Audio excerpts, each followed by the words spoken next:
We've been singing this song this month.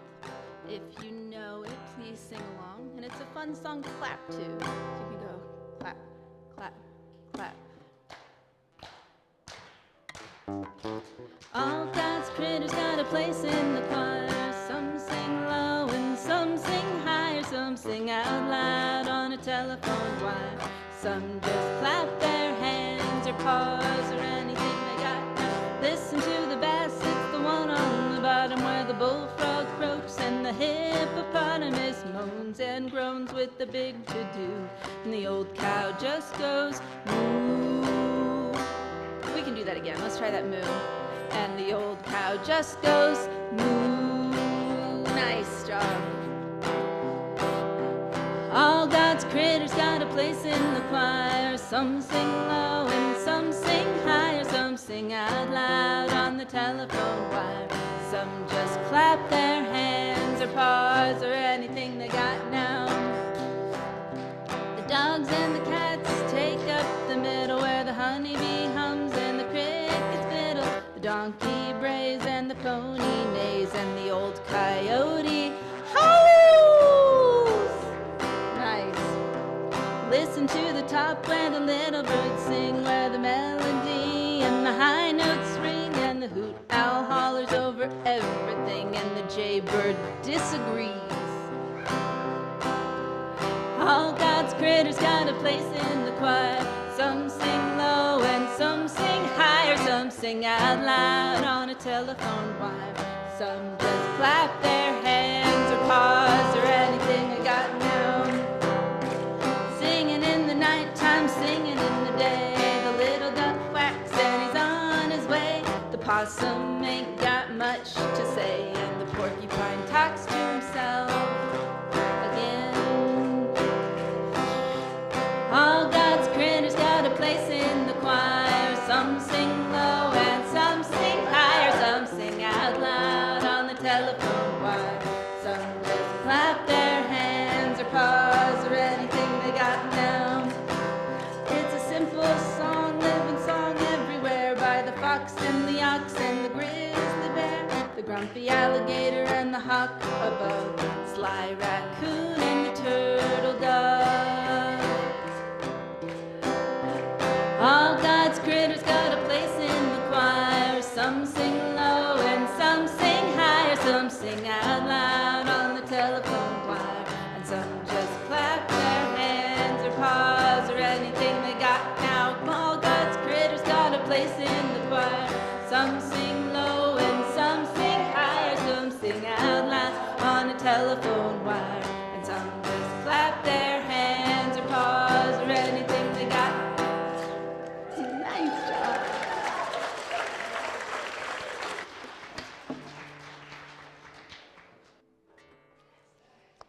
Good morning, everybody, and welcome to the Boulder Valley Unitarian Universalist Fellowship. And thank you, Ari, for leading us in all of the critters this morning. I am Karen Griglak, and my pronouns are she and her, and I am your service associate today. I am joined by Kitty Kalebarn, our acting director of our Children and Youth program, by our interim minister, the Reverend Dr. Barbara Queeman. Today's music is provided by Tad Coriath, Ari Atarka, and our tech team today is Larry Sherwood, Paula Zimmerman, and Deborah Mensch. As I say our welcome words today, I want to invite those on Zoom to shift into gallery mode, and those in person, just take a look around the room so that you can experience the beauty in all of its forms of this congregation. And I want you to really take in these words this morning and imagine how it might change the way that you interact with people, those that you are just getting to know and those that you have known forever. For you are all welcome here today. In the beauty of languages, cultures, skin tones, shapes and sizes, gifts and challenges that come together in your uniqueness. In all of the ways that you experience and express gender, in the beauty that is who you love and how you love them, in all of the ways that you make your living and all of the places that you are from, with all of the traditions that inform your spiritual life. You are welcome here today. No matter how long you are away, nor how soon you will return, whether you come with laughter in your hearts or with tears, you are welcome today. You are invited to join us with a curious mind, a loving heart, and a willing spirit. We welcome you today. We commit to being a center for spiritual exploration and justice making, and to anti-racism and anti-oppression work, both within the walls of our congregation and out into the community and the world. If you are new here today, whether in person or virtually, we hope that you can experience and express the warmth of this congregation. We want you to come back a few times because, believe me, no two services look alike most of the time around here. If you come back a few times, you can really get to know us. And if you want to know more about us and how to connect with us, or any other questions, please see the welcome table in the foyer for help, or there's a newcomer form in the back of most of the hymnals, and there's a QR code for that. There's information in the Zoom chat if you happen to be joining us on Zoom. To view a simple order of our service today on your phone, please scan the QR code that is up on the screen, or you can click on the link that's in the Zoom chat. Anybody on Zoom is welcome to stick around after for casual conversation, and if you are in person today, we would love for you to join us for refreshments in the fellowship hall after the service. We are really glad that you are with us today. If you're on Zoom, feel free to greet each other in the Zoom chat, and if you're a newcomer, please let us know. And if you'd like to take just a minute to greet your neighbor, wave hi.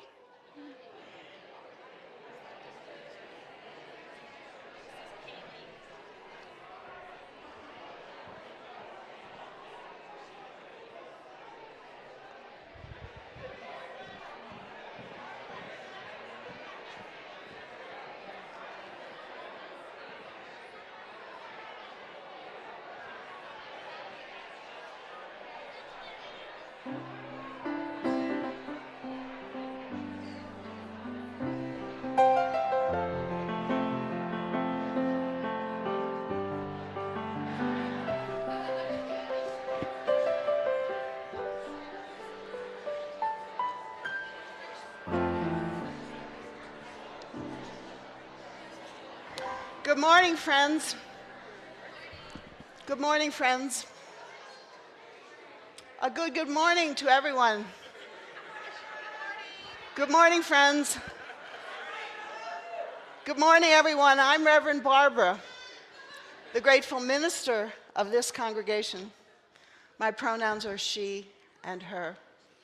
As we come together in community, as a symbol of our faith, we light our chalice. Let us join together in our chalice lighting words.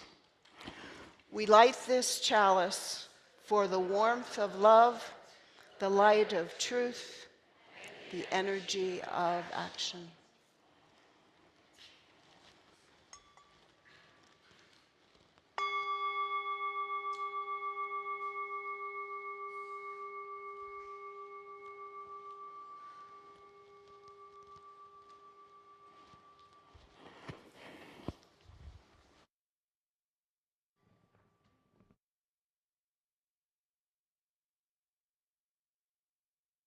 Children, raise your hand if you can no longer hear the sound of the bowl. Adults too, if you want. Today we're sharing a story, The Mitten Tree by Candace Christensen. I'd like to invite the young, as well as the young at heart, or really anyone who doesn't mind sitting on the floor, to come forward and join us up front. Yes, that's you. Anyone else? Anybody who's got a spirit of play? Oh, yay! Wonderful. We're going to ask a few people to be characters in our story during this time. So all of you who are gathered up front, you are now in the story. You're the children, all of you. Let's begin. At the end of a long lane in a tidy little house, old Sarah lived alone. Her children had grown up and moved away. But Sarah still remembered the mornings when she walked them to the blue spruce tree where they waited for the school bus. Now each morning she opened her shutters and watched for new children to arrive. Look, Sarah, look at all those children. Every chilly morning, Sarah pulled on her warm coat and started down the lane. As she walked past the children on her way to the mailbox, she wished they would smile or wave, but they never did. The children didn't even seem to notice her. Still, when she saw them, she couldn't help but smile. One winter morning, after the first snow had fallen, all the children were making snowmen and throwing snowballs. You guys want to pretend to make snowmen and throw snowballs? Except for one little boy in a blue cap and coat. Even his boots were a dark shade of blue. He stood away from the others with his hands sunk deep in his pockets. When the school bus arrived, he lingered behind and was last in line. As Sarah watched the little boy climb into the bus, she could see one thing. He had no mittens. All that day, Sarah couldn't stop worrying about the little boy with no mittens.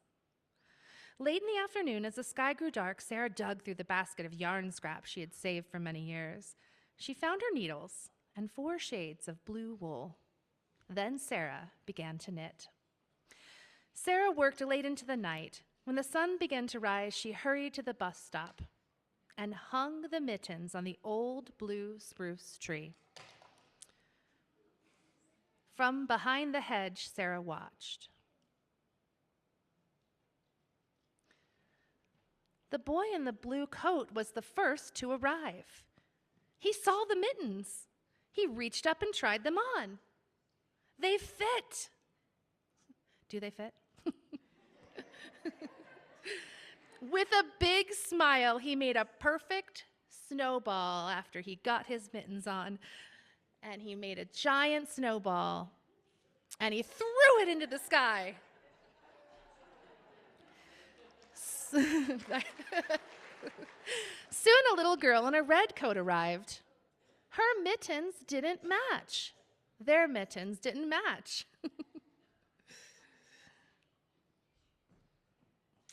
That night, Sarah knitted with red yarn. Every day now, as Sarah went to the mailbox, she watched for children without mittens. Then she would hurry home and knit. Early in the morning, she would hang the new mittens on the tree. The children loved the game. Each day, they would search under every branch. Go ahead and search under the branches, children by the tree. They would search under the branch and bow for another pair of mittens. Once or twice, Sarah thought that the blue with boy mittens had seen her, but he always looked away. Night after night, Sarah knitted mittens in every color. Some had stripes, some had hearts, some even had little snowflakes all over them. Somehow, even though she had never spoken to the children, Sarah felt they had become her new family. On the last day before winter vacation, Sarah awakened before dawn. She took the empty basket that had once held her yarn and filled to the brim with mittens. Out the door and down the steps she headed, and she hung mittens on every branch. We'll get a visual of this a little later. The boy with the blue mittens was the first to arrive. He stood very still and looked and waited for the others. In fact, all the children stood very still for a few minutes, looking at the mysterious, beautiful mitten tree. Can everyone look at the mysterious, beautiful mitten tree? When they boarded the bus, you can board the bus, each child now wore a new pair of mittens. Sarah watched as one by one their faces appeared in the bus window. No one looked her way as she started home, but Sarah's heart was full. It was as full as when the sounds of her own children had filled the house. As Sarah neared her porch and climbed the steps, she saw something waiting for her. Can something appear for her?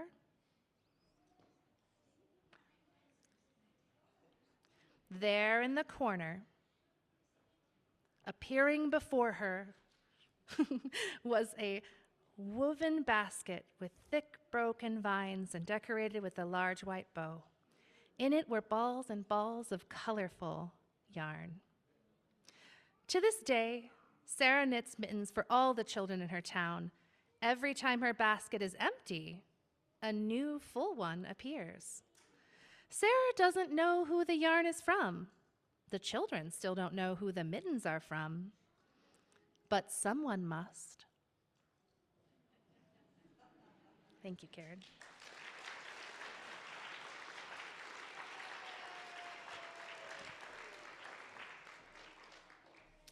Now it's time to decorate our very own mitten tree and get a visual of what that full tree might have looked like.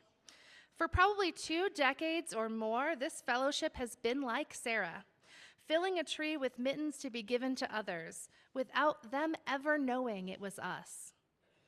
Many of you brought in mittens today, which is an offering for EFAA, the Emergency Family Assistance Association. So now we need people of all ages and heights to come on forward, and we're going to play some festive music as we decorate our mitten tree.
All right.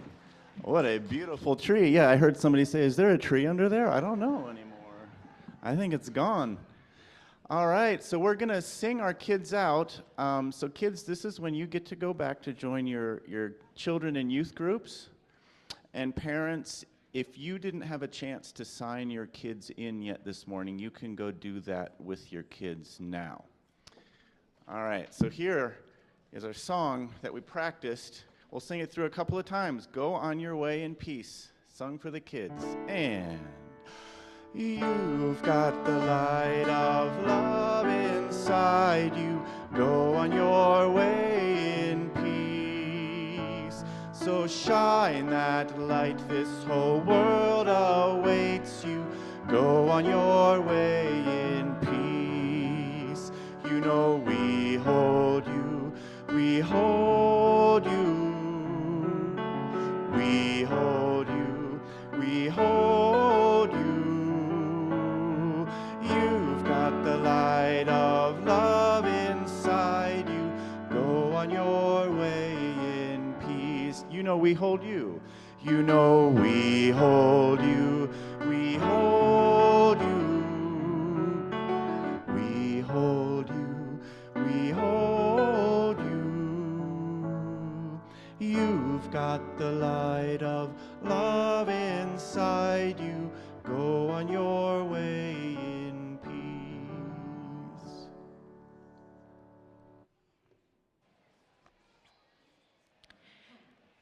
As we approach the darkest night of the year and the shortest day, Michael Leung has words for us to let us prepare for winter. Let us prepare for winter. The sun has turned away from us, and the nest of summer hangs broken in a tree. Life slips through our fingers, and as darkness gathers, our hands grow cold. It is time to go inside. It is time for reflection and resonance. It is a time for contemplation. Let us go inside. Each week, we remind ourselves of the abundance of our lives and of this community by giving half of our plate away to those organizations that share our values. Today, the half plate is for the Boulder County's EFA, which stands for Emergency Family Assistance Association, which was founded in 1918. Over 100 years at this point. EFA is building a community where our neighbors can meet their basic needs and springboard themselves and their children out of poverty. Working in collaboration with many, many volunteers, donors, and partners, EFA ensures access to food, housing, and other resources to move toward financial stability and resilience. In 2024, EFA served over 7,500 people with $3.2 million in financial support going toward rent, utilities, and minor medical costs, and supplied nearly $3 million worth of food to local families. When families thrive, our community is stronger. We have our EFA folks with us today. Miriam and Lori is with us. Please see them over in the fellowship hall to find out more after the service. You all are welcome to text your donation to the number on the screen, or if you're in the fellowship today, please place a donation into the offering plate as it passes. Please give generously as you are able to help those whose hands need warmth to come inside too.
for the work and witness of EFA and this congregation. Your contributions are gratefully received. Thank you.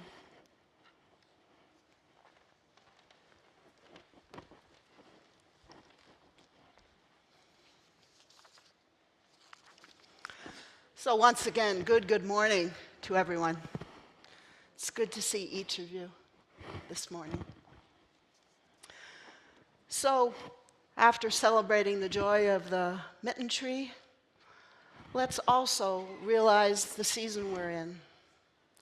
I offer this reading from Thomas More that speaks about going into darkness, which is where we are with Mother Nature. And Thomas More also writes about the dark night of the soul. Perhaps some of these words will speak to you. At one time or another, most people go through a period of darkness, trial, loss, frustration, or failure that is so long-lasting it could be called a dark night of the soul. If your main interest in life is remaining positive, you may quickly try to overcome the darkness. But if you are looking for meaning, character, and personal substance, you may discover that a dark night has many important gifts for you. Every human life is made up of light and dark, happy and sad, the vital and the deadening. How you think about this rhythm of moods makes all the difference. Are you going to hide out in self-delusion and distracting entertainments? Are you going to become cynical and depressed? Or are you going to open your heart to a mystery that is as natural as the sun and the moon, day and night, summer and winter? If you are like most people, you have gone through several dark nights of the soul. You may be in the middle of one now. Some inspiration from the author, Thomas More. Well, indeed, the annual Mitten Tree signals that it's that time of the year again, doesn't it? That is moving toward the longest night. Every day a little bit darker, a little bit colder usually. The sun comes up further in the south, and Colorado has already received several significant snowfalls to the relief of skiers like me. The earth seems dead. Leaves are fallen, branches are bare. The winter solstice is approaching. Quite a change from summer heat, isn't it? The heat that seems to be more and more intense every year. Perhaps Mother Nature's increasing darkness exacerbates feelings of personal darkness among some of us. You know, that feeling of detachment or loneliness, feelings of being cut off from a spirit of life and love. Personal darkness can occur at any point on the calendar, but from my years of living in particular in the Pacific Northwest, I also know the reality of seasonal affective disorder.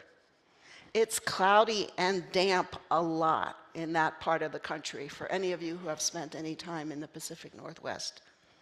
And it's clear that decreasing sunlight can influence our moods.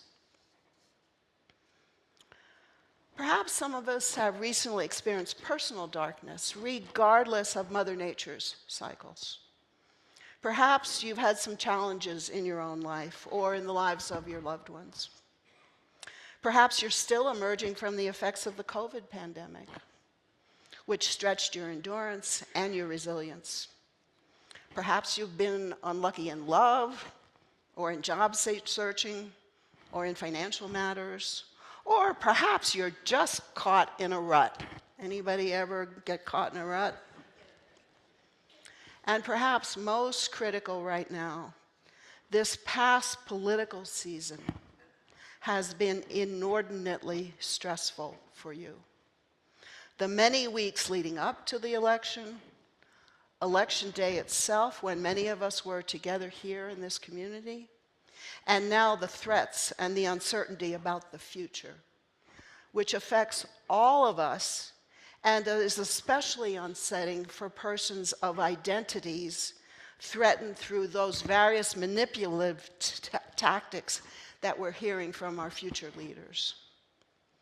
I assure you, UU ministers and ministries and UUA leadership are experiencing the stress as well, I assure you. And we are doing all we can to help congregations and congregants navigate these stressful times. Know that we are with you. Phases of darkness are part of life, part of what it means to be human. In these current weeks, holiday celebrations might offer some relief, but for some, holidays may make the darkness worse.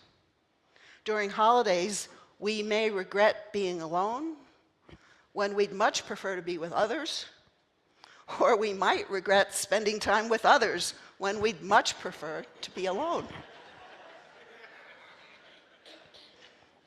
I hope everyone remembers the power of this faith community to support you through dark times.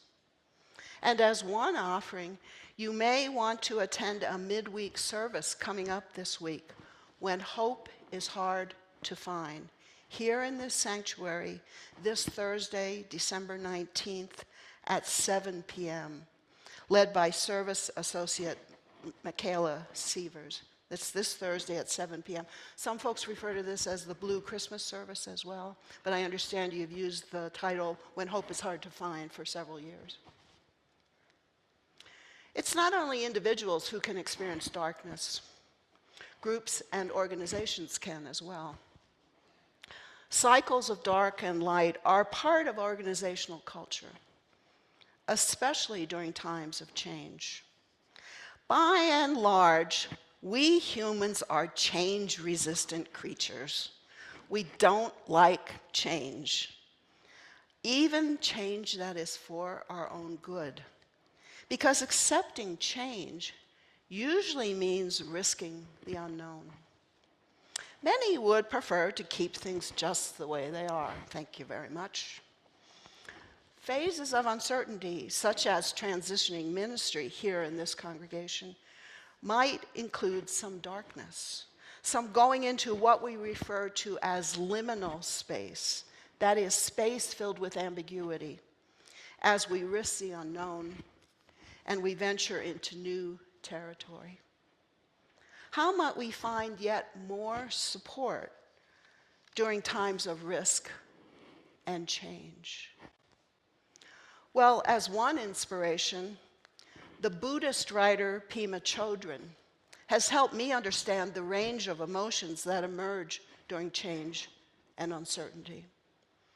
In her book, When Things Fall Apart, that I expect some of you know, When Things Fall Apart, she reflects on one of the most common responses to darkness, which is fear. She wrote, "Fear is a universal experience. Even the smallest insect feels it. We wade in the tidal pools and put our fingers near the soft open bodies of sea anemones, and they close up. Everything potentially does that. It's not a terrible thing that we feel fear when we face the unknown.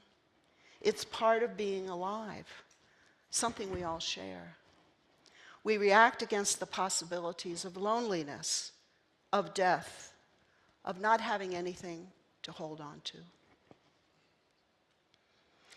When you are in a physical or a metaphorical dark place that scares you, how do you react? With hesitancy? Maybe regret? Maybe fear? You might even be scared of the darkness before it arrives. You know, the fear of the fear may be even worse than the darkness itself. I'll leave that for you to assess yourselves. Pema Chodron reminds us that one purpose of spiritual development is to learn to take off our armor, remove our defenses. As we pursue healthy spiritual life, what matters is not if we experience darkness, because at some point in our lives, everyone will, but how we respond when we do encounter it. Rather than living fearfully, Children encourages us to confront our fears and trust the dark. She encourages us to, quote, become familiar with fear. Look it right in the eye. So to undo old ways of seeing, hearing, smelling, tasting, and thinking. The truth is that when we really learn to live with fear, we're going to be constantly humbled. Because confronting fear brings out courage in us to step forward a little further into new experiences. As this congregation moves forward in creating and refining a process of conflict resolution, I trust that you will expand all the more habits of living boldly, so to create trusting environments in which to process conflict in life-giving ways, not be afraid of it, but step into it. Recall that conflict resolution is one of those 3 transitioning priorities that this congregation's board has recently defined. And to that, I invite you to stay after the service for a conversation with the board president, Robin Rathweg, and me, starting at 11:30 here in this room, where we invite your Q&A, your questions, and where we also want to review plans from both the board and from me as your interim minister about transitioning projects going forward, and which will include from Robin a review of conflict resolution as one of the priorities. These priorities are beginning to unfold after the new year, so we hope some of you can stay for some conversation with us in this room. Another source of inspiration from the darkness can be from religious communities, and in addition from Mother Earth. Mother Earth reminds us about the importance of dark periods. In winter, in spite of appearances, Mother Earth isn't really dead, only dormant. In winter, seeds in the ground are preparing to sprout. Roots are replenishing, waiting to grow even stronger than last season. The earth herself and her hibernating animals are preparing for the next generation of life. So with Earth as our model, perhaps we can find yet more trust to see personal darkness as a time of waiting, gestating, preparing for the transformation that comes when we finally emerge into new light and new warmth, as roots and branches take on yet another ring of growth. The dark can be a time for growth. You know, those doggone growth opportunities. Yet one more source of inspiration when we're in the dark comes from the spiritual writer Parker Palmer, the originator of the Circles of Trust program I plan to start with this congregation in the new year. Parker lives in Wisconsin.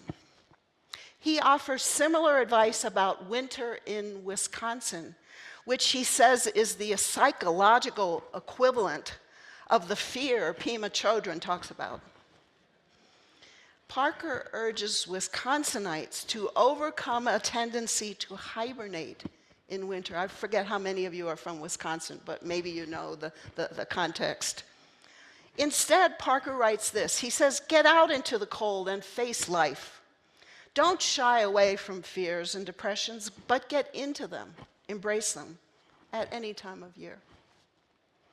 He learned to overcome fear on a rock climbing venture with Outward Bound. That's a physical development course, and it builds both the body and the soul.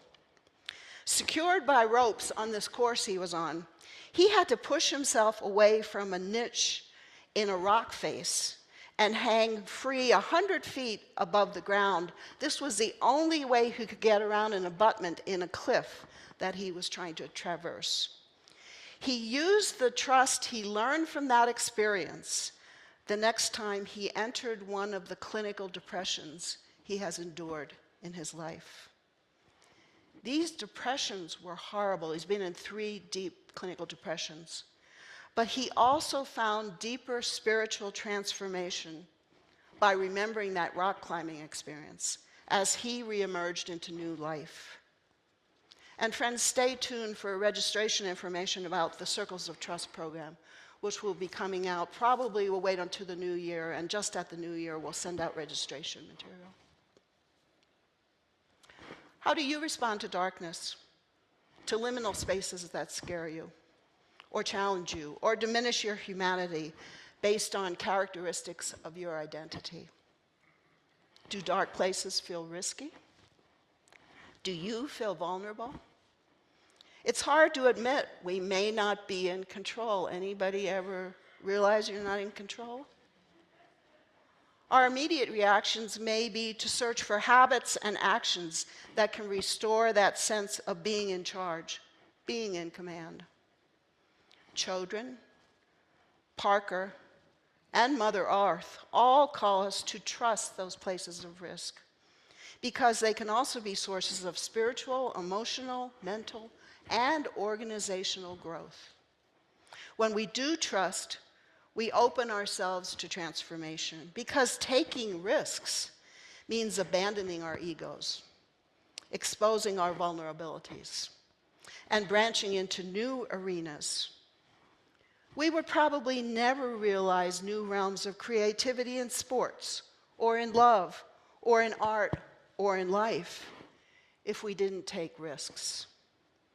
I know that in my previous life as a performing musician, some of the most creative moments occurred when, as a performer, I took risks, places that I didn't think I could trust to go to. And if I did not take risks on the ski slope, I would never see that new vista just over the next chairlift, which I've never dared to ride before. If congregations didn't pursue interim ministry, they might not explore new ways of being together as faith communities.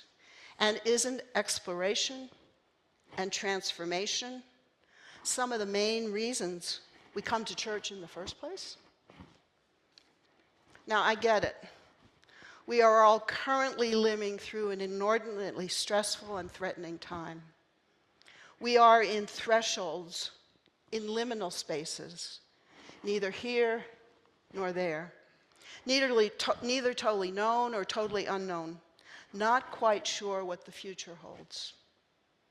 Pema Chodron and Parker Palmer invite us to consider that genuine transformation of the soul can happen from liminal spaces, because such spaces mean that we might be open to change.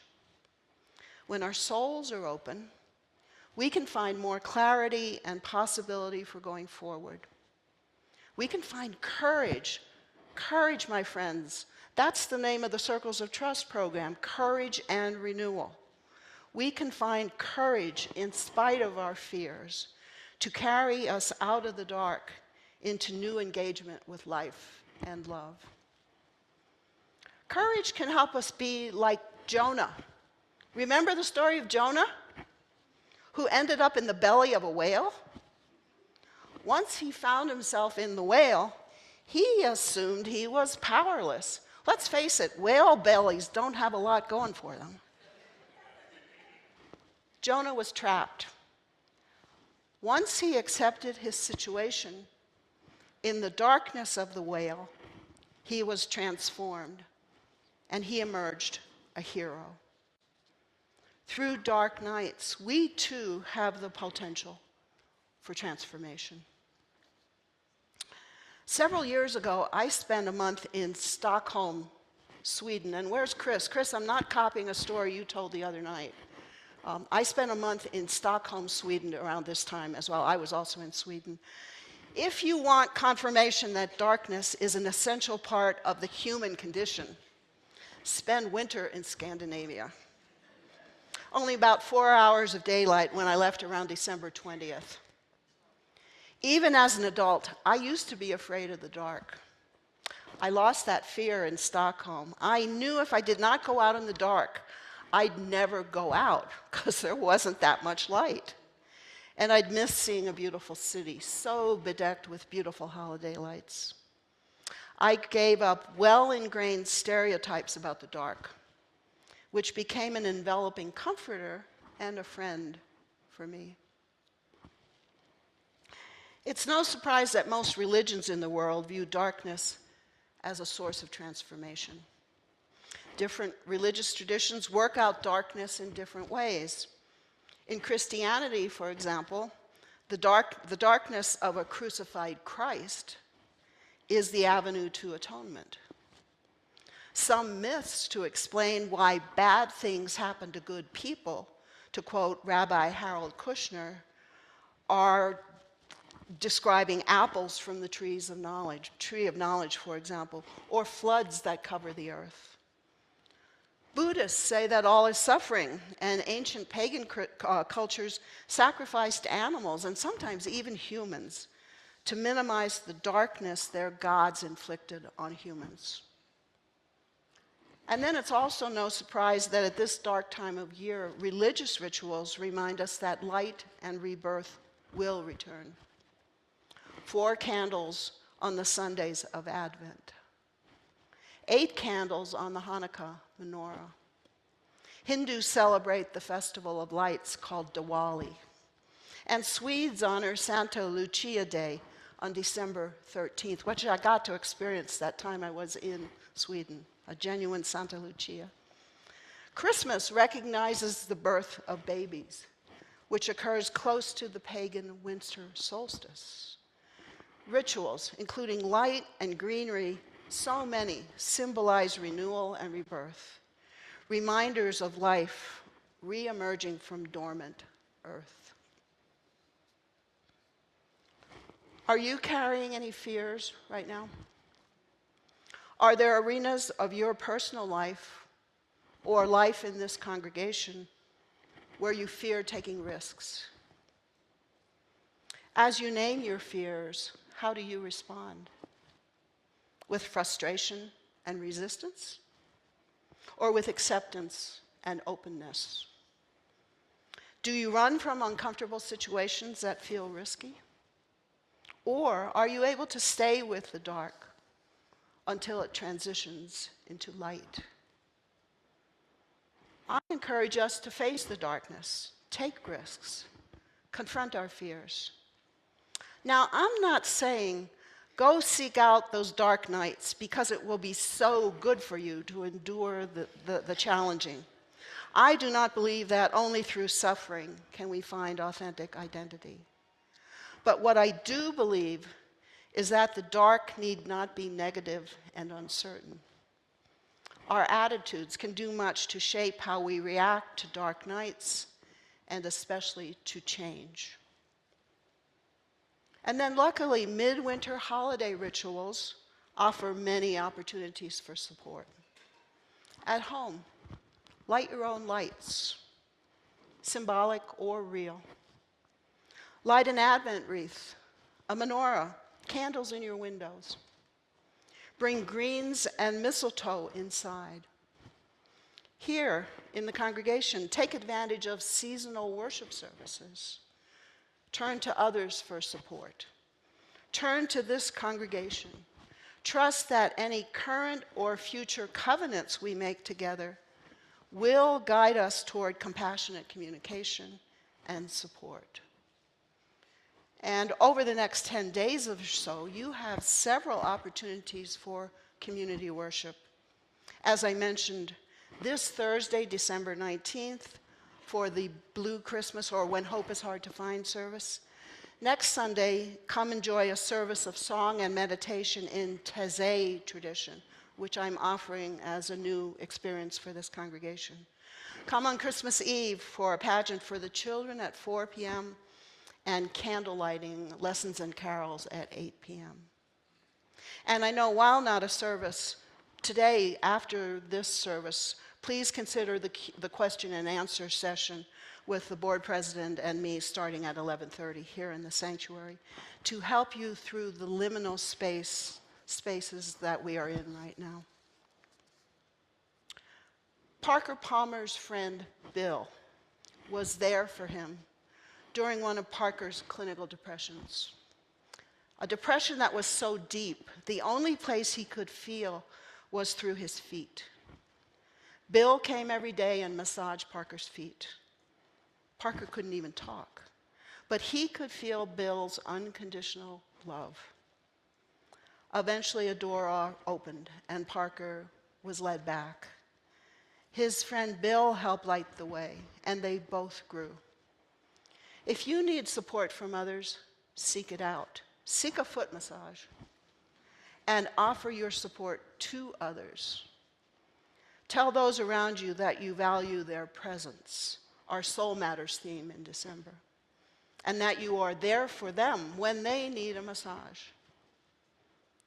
Winter is a necessary time of renewal so that springtime blossoms may emerge. Just as the earth is transformed during hibernation, so we can be transformed at any time of year. May we all welcome the dark in all its manifestations. May we all welcome as well the light, the love, the transformation that is possible through taking risks. My friends, may all this be so. And now for about 2 minutes, I'd like to invite you to turn to one or two persons near you and just briefly, to your conversation partner, describe how you experience the darkness, and especially what do you do if there are any challenges in this season. Find a partner or two, maybe someone that you don't live in the same house with, just to get to know someone else. And just take a minute or two. I'll let you know when it's almost time to end. Just visit with somebody else. How do you handle the darkness?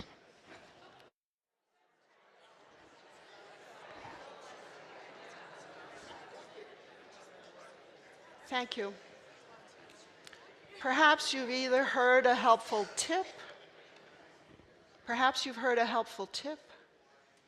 Perhaps it was good to vocalize to someone else. It makes a difference when we turn into words, doesn't it? Into spoken words. Perhaps you made a new friend, who knows, by talking to others.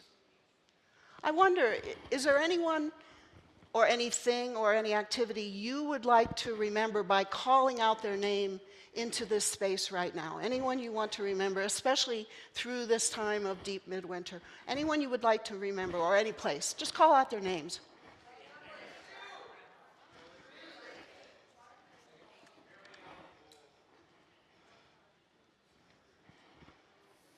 Thank you all. Amen, and blessed be. And friends, let's go out singing. Let's sing about bleak midwinter, which is actually a lovely tune, one of my most favorite hymn tunes. In the gray hymnal, it's number 241, 241, in bleak midwinter. Please rise in body or in spirit.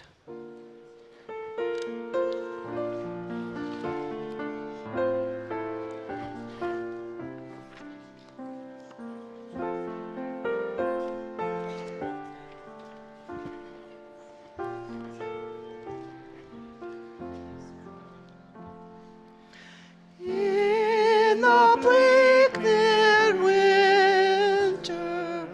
Frosty wind made moan, earth stood hard as iron, water like a stone. Snow had fallen, snow on snow, snow on snow. In the bleak midwinter, long ago.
in this world of pain, where our hearts are open, love is born again.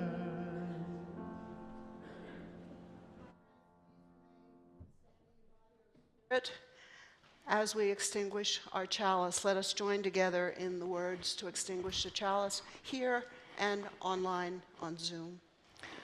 We extinguish this chalice, but not the warmth of love, the light of truth,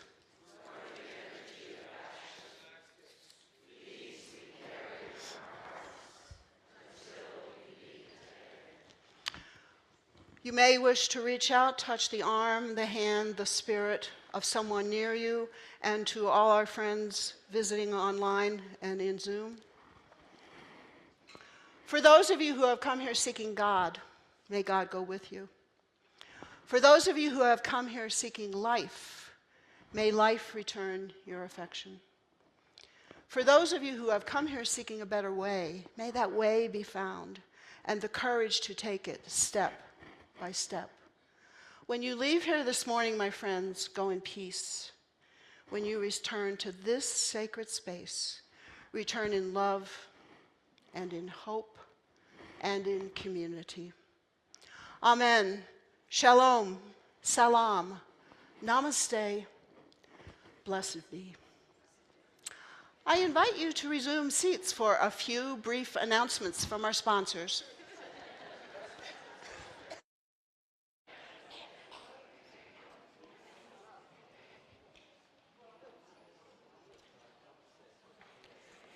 Starting at 11:30 here in the sanctuary, join our Reverend Queeman and Robin Rathweg for a Q&A session about the upcoming transition. Go grab some refreshments and come back here. And for the last 2 Sundays in December, on December 22nd and December 29th, the transition team will host conversations about chapters in the book In the Interim. It's about interim experiences with other congregations. The schedule of featured chapters is on the bulletin board that is by the kitchen. They will also talk about any other general questions or comments that you might have about this process. Those sessions will also be in the Mount at 11:30 until 12:15 in the Mountain View Room, and that's December 22nd and 29th. Thank you all for joining us today. Tad has some lovely music for us. And go forth and try to find your light in the dark. Yeah, this is just going forth music. You don't have to sit and pay attention to it if you don't want to. It's okay.